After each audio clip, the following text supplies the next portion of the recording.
Hello, my name is Catherine and I work for West Country Savings and Loans. Today I'm going to talk to you about cooking on a budget, and this forms one of our financial wellbeing series of films. In the last year, the cost of food has risen significantly, and this is really stretching many people's family budgets, and it's impacting on the ability to be able to provide healthy, home-cooked meals for our families and our children.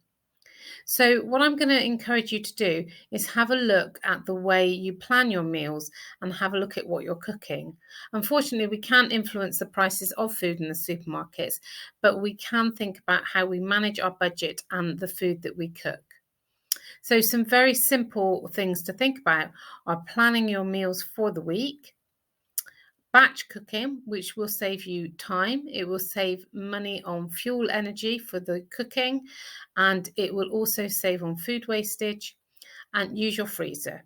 So that's a great way of storing food that maybe you've cooked too much of, or cooked and your plans have changed, or maybe something that you've bought that you haven't used all of. Can you freeze it and bring it out another day?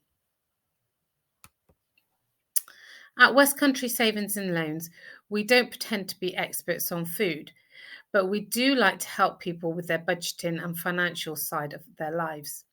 So these are just some top tips to think about to help you with your budgeting. Firstly, and most importantly, is plan ahead for the week. Work out what meals you're going to cook, what nights maybe you've got to rush out quickly because the family have got things to go to, or that you've got events coming up. It means actually if you've cooked something in advance, it will make your life easier as well as saving money.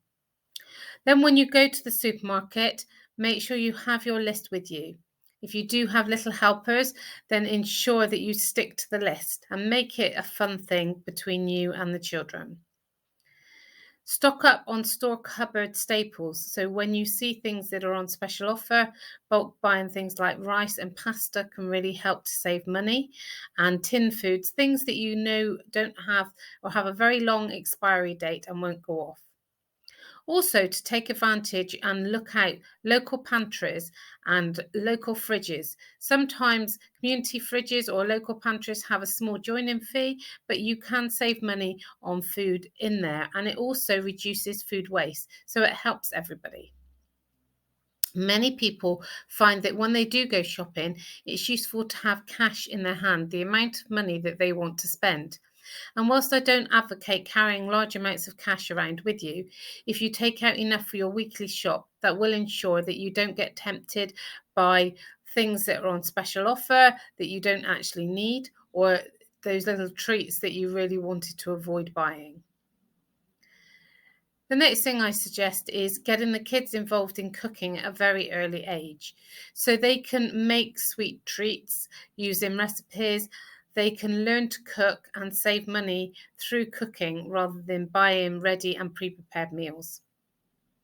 We mentioned about don't waste food. So this is the opportunity to use your freezer to make sure you check out sell-by dates when you're buying things, and also to use those local pantries or community fridges. When you are cooking, see if you can batch cook and use things like slow cookers or air fryers.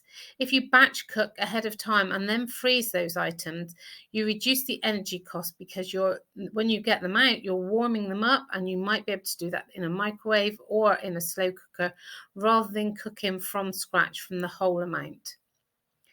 Now, I know it can be tricky to move into a different type of regime when it comes to cooking meals, but there are lots of things online that can help you do that. As I said, we aren't the experts on food preparation, but there are on the BBC, there's family £1 slow cooker meals, and I use my slow cooker an awful lot.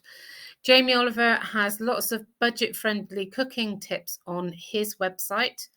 And in the supermarkets, you will often find things like in-store recipe cards, or again, the supermarket websites do also give you lots of helpful advice on cooking tips. So please do think about what you're going to cook, plan your meals, and stick within the budget that you set for yourself.